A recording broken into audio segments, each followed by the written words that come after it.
Wakwaba, Adom TV, bedroom health tips. Yamisha ombre near that je. Now what you mean effect of ulcer? And who suits for ulcer now? Can. And point homeopathic clinic in tea and ye didn't come away. Now what you move so near as I said, the William said, Doctor Dubois in a tear job. I would say a day. A better effect, and who suits so and to say complications, at the same time. Animal. Dog Yanasi, near Maw, Aquaba, young share complications are a woman. Medasapa, ye can't also send out creating communion. I say a open sore, a crew are belly padders and yam. Near Chilemus, go a current timber with yam, a timber on sunum, and into you will be a fence a gastric ulcer, and you will be a fence a peptic ulcer. Now, the actually must say, are there the ulcer? A yam chrono. Mwawa, I can say Helicobacter pylori. Obisu Hano produce too much acid, a 1 year and a disorder never. Obisu Hana, a dropping no, I drew one of my friends anti-inflammatory medication. A home soon so, as so, 80 minutes a day offense also, AB, a babesue, a nipadaseni. And now, and no, so you didn't come off the signs and symptoms, the memoir when you're also. Yes, and my woody dear, what yaw. And my commerce what they were, what tea yaw, would the dear advantage in our book, now buffono, as our buffet, will be all grana one fear, when Timmy Hontono, to be quite in some one minimum and again in our barbanting, and Sana, say person in the Hontono. Most why Echaco, Cobiano dear in Tijanabo, a Janin Timmy digest, would dear, a bet might take the whole day. Tajanin Timmy ferment, take what I would nip and no sa no bones or Casana and can't eat me a day, HD.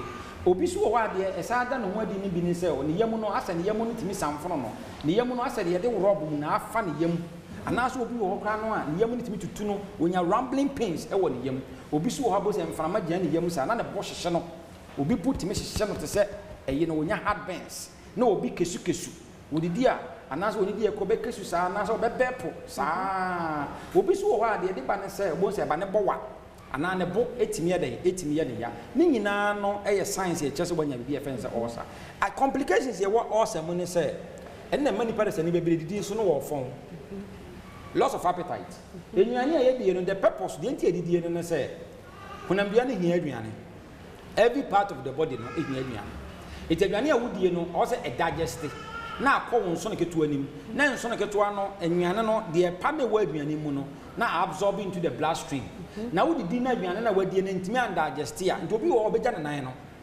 afia aduane a wodi ye no obehu aduane the same aduane no se okọ private no eno ana ba abonte aduane no chese and digest ama ho na bia na anya sa ni pede sani no odidi suso na fon na wo fon hu se ni skin no pra no enye papa Komiani ayedie no enne boy skima ne papa enne boy hu na dua no aye sro baduane awudi ye ne pa na waduane wo anya aduane awudi ye no obi wa ne jeja ne bo etaduane bia so no ebi awudi jollof rice ebi awudi chibom wache kosua bi ena wo ye kosua no asent ne wo mu no untwam kura wo se ya kosua afia okosua de hwamode ye enya ko ye mu pe esesa the chemistry changes.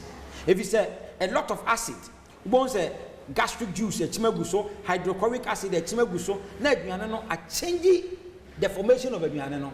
It aduane a wudi ko ye ma na ka hwehwehwa no. Say aduane no begina wo bo na wo home a enka na wa aduane mu no e offensive.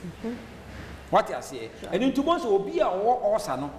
Ah wanya yi na we ma na nya indigestion. E bedru mebi no yam kro na wo ho no aboso kasa na enka aye beka ne se halitosis enkra so eka ho enkra kan ho yes enkra timi nya ulcer pa enkra nya ulcer mpanyifo so timi nya ulcer akra bi odidi ya ma me yam na wo fe na wo bepo na wo yese no ni nyina ulcer no a enti ulcer no obi wo kwa timi kose ne nso no mutimi twitwa obi timi nya internal bleeding moja timi nyin enti say ni pada say no bo so oja nan a obi obeja nan bia obo se moja as obo se oja nan no ana wo stool no aya black to say coatal so on say the coat as bitumen asphalt you know some oja nan ekoye sa e te say na te say wunya internal bleeding tila de bia me say wa wo tie me a be sira wo oja nan a ya shawani na hwe efiri wo mu na ba ye e nipa ho ade